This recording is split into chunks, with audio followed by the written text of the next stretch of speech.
Welcome to the video tutorial for Miss Ward's Algebra 1 Wiki. I'm going to talk you through step by step some of the different links and tabs that are on the wiki so that you will be able to access it during the school year for your Algebra 1 student. If you've gotten this far, if you're watching the video, you've obviously already been given the website, which is listed here in the browser. Your student came home with a piece of paper today that should have had this listed on there, and I went over with your student today some features of the wiki so that they will either be able to help you go through it, or they'll also know themselves how to access the different features on the wiki. The thing I have to always remember that this is an HTTPS and not just HTTP, so make sure you save that to your favorites so that it'll be easy to remember. Alright, so let's look at the tabs. Here we've got a StudyWiz tab. StudyWiz is a feature that a lot of teachers use. They can post quizzes, study materials, different things for your students, and so they do have a student username and password, and that tab is just on there for convenience. Anytime they have anything to do in StudyWiz, they can click there and it will take them to it easily. Skyward Family Access is a must-have for parents of high school students. Skyward Family Access allows you to basically have a peek inside a teacher's gradebook. All the grades that are posted for your student, assignments that could potentially be missing, their overall average. These are wonderful things that you want to keep up with their success during the school year. This is a convenience link and it will take you to Skyward Family Access. However, you have to have an account set up already, and that can be done through our school counseling center. If you'll contact the counseling center, they will be able to set you up a family access account if you don't have one. And it can also be used for any students that are that attend any of the Rockwall schools, not just for Rockwall Heath High School. So it's great to keep up with all the children that you may have in Rockwall ISD schools. The first link I'm going to click on here, the first tab I'll click on is for lesson plans. I will post lesson plans weekly, and it's just a way for you maybe to see ahead, peek ahead, and see what's coming up in the week. The lesson plans are in PDFs, and I'll list them by date so they'll be easy to find, with the newest one occurring first. If you open up the lesson plan, you'll see they're pretty generic. They're not real super wordy. Sometimes there will be more things than others, just depending on what we're doing at the time. But this is just an example of the lesson plan that we'll be doing for the first week of school. So maybe perhaps if your student has a doctor's appointment or you're going to be out of town, that's a good place to look to see what's coming up during the week. And then I also put a home link on each page, so that way it's easy for you to navigate back to the home page. Also, assignments. On this tab, I'm going to list all the assignments that we're doing. So again, for example, if your student is absent, or if they lost an assignment and they need to print another one, this is a great page for them to be able to navigate to find things that they've either missed, or if they've lost an assignment or such. For example, this is the assignment that you're actually doing right now. If you're watching this video, you're actually participating in the first assignment, and so I've got the directions listed there, and I'm asking you to, as soon as you watch the tutorial video and then you come to this page, you will click on the appropriate link for your students' class expectations page. If your student is in periods 2 or 6, you'll use this one. 1, 8, and 9, you'll use this one.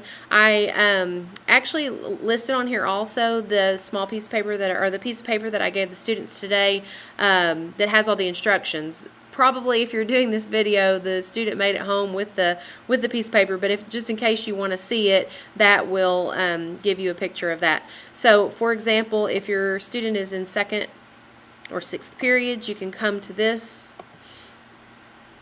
And I'm on a Mac, so obviously if you're using a PC, it will probably open differently. But this will be the class expectations and information for students, for students that are in periods 2 and 6, and then of course you can scroll through those and read those. Going back to the home page, the next thing is video tutorials, which is actually what I'm creating right now. I'm going to create a video tutorial for days that we have notes. So in case your student gets home and they're not quite sure that they remember the material, or if they just want to, make sure, or even if your student is absent from class, this hopefully will be a great convenience to them that they can click on the video, the tutorial videos link, and it will take them to my YouTube page, which will have videos listed by subject and date of what we're doing. So if we click on this tab, this will take me to my YouTube page. I put a little example video on here so it'll kind of show you what it looks like. All you have to do is click on that and then play the video, and again it will give you the notes that were a shortened version of the notes that were given in class. After you go through that, you can just simply close out, but if you do, it will close out the YouTube page and quite possibly the wiki as well. Depending on what kind of computer you're on, that may not happen, but I did want to show you down here under website, that's the wiki website. So that's how I've been navigating back to the wiki pages, by using that. And I really hope the video tutorials will be useful this year. We have such a great schedule, and that the students will have tutoring time built into the schedule every day. But if they're at home sick and they're not able to take advantage of that, that will be a way that they can keep up. Finally, on the wiki is our textbook website. Our textbook, although we don't use it a lot in class, is full of very, very useful information. There is a login down here. Every Algebra 1 student will use this to log in, RHHS Student 6, and then the password is RHHS. So I've put the link on there for convenience. If you log in, this will be what the login page looks like, and again it's RHHS Student 6, and then the password for all students is RHHS. We just made it generic for everybody so that it would be easy to remember. So they're in Algebra 1, although if you have Algebra 2 students, it's listed on there as well. There are other username and passwords for other subjects in the school, so you'll want to make sure that your student checks to see what the username and password would be for their other textbooks. So you can go here online, and again, there's just a wealth of information. You can go to specific book pages. You could select a chapter. For example, let's say we're in Chapter 2 and we're solving equations, and your student maybe had an assignment from Section 2.3. They might want to go to this section to see basically some examples that they can see there. There are also video tutorials in this area.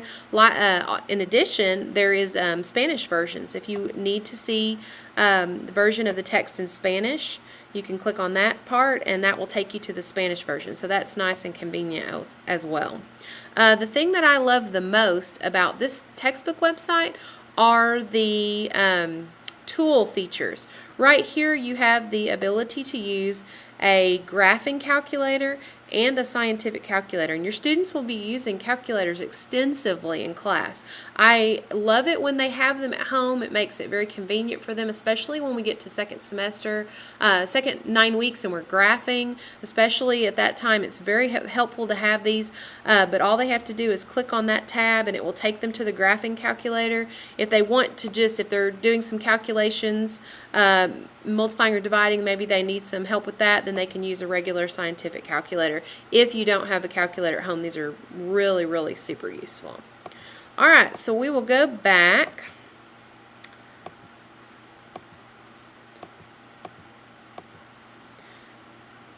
Whoops, went one step too far. Back to the wiki, and there we are.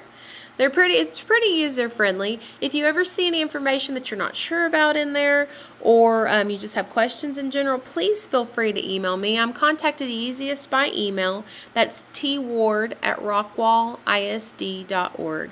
Thanks so much for watching the Wiki tutorial video. I hope you'll visit many, many times and watch other videos throughout the year. Hopefully these will help your student to be extremely successful in Algebra 1.